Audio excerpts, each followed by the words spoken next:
Boom. Max Cronkite was good. Charnel, Billy the Baker was good. Shot Town in the building.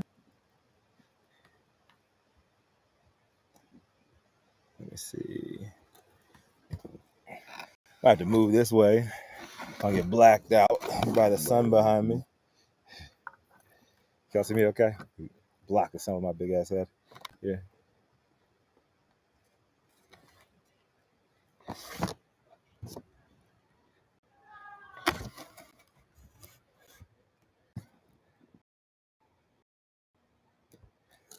I'm gonna be moving. I'm a second here. So the sun. Y'all see my homeboy, Big Ant, in the place. Mr. Head Coach, Pasadena Wolves, world champs. All right, it's a little better for y'all. I want y'all to see that beautiful California sunset. We out here in Pasadena. You know what time it is. Pasadena Wolves. Every Friday, I'm out here coaching these cheering because I love the kids. Love the kids. All right, so happy Friday, everybody. Rico Lamite here, CEO, founder of CANiVISION Global Decentralized Media Broadcast Organization. And every single weekday morning, you guys can catch me on State of Cannabis NewsHour. You can get your daily dose on Clubhouse every morning at 9 a.m. Pacific, 12 p.m. noon on the wrong coast. And this morning, that's some good stuff, man. That's some good news. Good news. Dallas Cowboys, Lyle Collins beat the case. He's about to beat the case at least. Talk about that, man. All right, so this one's coming directly from ESPN. Dallas Cowboys Lyle Collins sues the NFL, seeks injunction over substance abuse ban. Currently suspended Dallas Cowboys O-lineman Lyle Collins sued the NFL and Commissioner Roger Goodell Wednesday, seeking injunction to stop the remaining 2 of 5-game ban over substance abuse violations. Collins' lawyers filed the lawsuit claiming the NFL suspended him for missed tests. The labor agreement reached 2020 no longer allows suspensions for testing positive for cannabis. The suit claims NFL misled an arbitrator by saying Collins had previously been suspended 4 games when he had not. He had not. Also, the NFL wrongfully determined that Collins had failed to cooperate with the league, a distinction that allows for suspensions. The NFL claims the lawsuit is meritless. It's not. It's not. And Collins was suspended after the first game of the season for missing 7 drug tests and attempting to bribe a test collector, knowing that he'd failed the screening. New league rules say the players cannot be suspended for failed cannabis tests, so it's unclear why he tried to bribe the collector, but we ain't going to focus on that now. Collins appealed. After hearing the case and looking at the evidence, a jointly appointed arbitrator rejected it, reinstating the 5-game ban the league originally wanted. The NFL's argument focused on his history of suspensions in the league, and on the surface, it seemed pretty open and shut. Except he never got suspended before. They fucked up. 2 of the original missed tests were for arguably good reason. One occurred the day the Cowboys strength trainer dropped dead in the locker room and everybody was sent home. The other missed test occurred the day of an excused absence for the funeral of a relative. November 2020, the league was prepared to suspend Collins 5 games for over the missed test, but they decided to fine him rather than suspend him. They did not suspend him. See where I'm going with this? The lawsuit was moved to federal court by the NFL and assigned to Judge Amos Mazant III. Judge Mazant initially overturned Collins' teammate, Ezekiel Elliott, and his 6-game suspension in 2017, citing multiple flaws in the NFL's in-house arbitration process. The league ultimately won an appeal because Elliott filed his lawsuit before they had even issued a final ruling. The case ended up in New York federal court after NFL sought a judicial declaration that the suspension was valid. Collins, on the other hand, sued after the suspension became final. For some reason, the NFL did not file a preemptive suit. So somebody's about to get fired on their squad. I can't help but laugh at that shit. Pro Football Talk said they easily could have won the race to the courthouse, especially because Collins waited multiple weeks to sue them.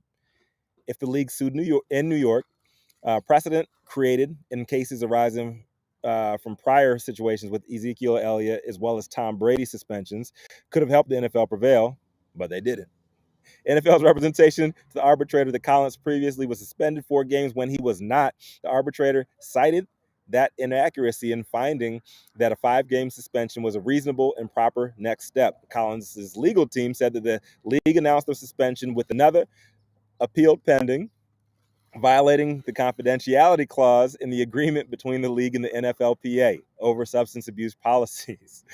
To Mr. Collins, this case represents the difference between a career in the NFL and a potential career-ruining suspension, the lawsuit said. The harm to him could not be clearer. Collins is on his 3rd contract, the most recent being a $50 million 5-year extension signed in 2019, where he got to serve the entire suspension. He would have been losing $516,666 in total. Mr. Goodell, y'all fucked up. Quit playing games and please run this man his money right now. We wouldn't have been having this conversation if y'all just stopped testing, right?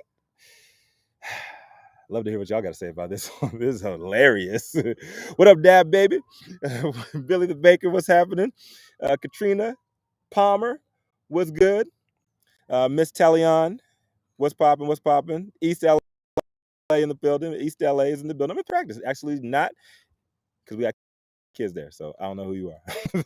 I love you anyway, so. All right, let's run through these questions. All right. Number 1, if Lyle Collins ends up winning the lawsuit, how big of an embarrassment would it be for the NFL? It's already an embarrassment. The NFL and their drug testing policy is an embarrassment. I don't know, man. I want people to get their money, period. And the fact that they were trying to find this man, if he went all through the suspensions, if he, the ones that they were trying to enforce last year before they negotiated down to a fine, he would have lost $6 million. Getting $50 million after taxes and everything, $6 million is nothing to sneeze at. So I think it's a major embarrassment for the NFL. Roger Goodell, before they gave up their nonprofit status, we were still able to see their salaries. This dude was making $44 million a year. And so you telling me that your legal team, your arbitration team, could not get the paperwork right and didn't do their research and tried to fucking crucify this man on some false allegations? Fuck that. I'm very happy for this brother, and I hope he gets all of the money, all of his money back, period. 2 of Collins' original missed drug tests were during stressful times tied to close relational deaths, which were coach and family. How random are these tests really? We really got to talk about that, man. Speaking from experience, like in college, like none of our shit was random. We knew exactly, especially if you were a scholarship athlete, you knew when you're going to get tested. In the NFL, I can't speak for how they're testing now. I know they, like all my homeboys that played, none of my guys are playing now, so I ain't snitching on nobody. On nobody. They knew where the tests were coming to. In professional sports, I mean, it's bullshit. Sha'Carri Richardson, she got tested when she was going through some tough family times too. So I think they really do target people when they're having tough times because they know they're going to be more susceptible to use drugs, I guess, and cannabis, even though you can't get suspended anymore in the NFL. And we're not going to talk about it. We're not going to talk about how stupid the whole situation was. I don't know. Everybody's asking me, like, how dumb was it to try to bribe? How dumb was he to try to bribe the drug collector? Like, it's pretty stupid. But maybe it's high. I don't know. But it's very suspect the way they go about testing people randomly in situations like this, and I don't think it was random. Are these major leagues ready to stop testing yet, or what? I think they should. It's going to be a waste of money for them. I don't know how much money they wasted on arbitration, these lawyer fees, and like all that stuff, filing, appealing. Was it really worth it? No. When you guys are dumping opioids down these people's throats every day, was it worth it? Hell no. So I think the smart thing to do is to give up, like my man Snoop Lion, Snoop Dogg, the Dog Father, like he was saying when he was on with Stephen A. Smith about a month ago. He said that straight up, all professional leagues should stop drug testing. I agree, at least on the THC side. performance enhancing drugs, opioids, like all of that shit. Like, I'm not here to talk about that today. We're talking about weed. They should not be testing for weed. It is medicine. At the end of the day, it's medicine. It's medicine you can enjoy, but it still is medicine. And you're not going to have a lot of the substance abuse issues that you have with all these opioids. You're not going to have a lot of the aggressive behavior that you have with alcohol. And it's the right way to go. It's the right thing to do. So legalize all that shit. I love you all. I would coach these kids. And I hope y'all have a great weekend. Make sure you guys check us out, State of Cannabis NewsHour, every single morning on Clubhouse on the weekdays, 9 a.m. To 10 a.m. and 12 o'clock on the East Coast. And make sure you guys kiss your babies, hug your mamas, love your daddies, and just look around, man. Ain't no place else to turn. You got to turn the fuck up. See y'all tomorrow. Much love. Boom. That's it.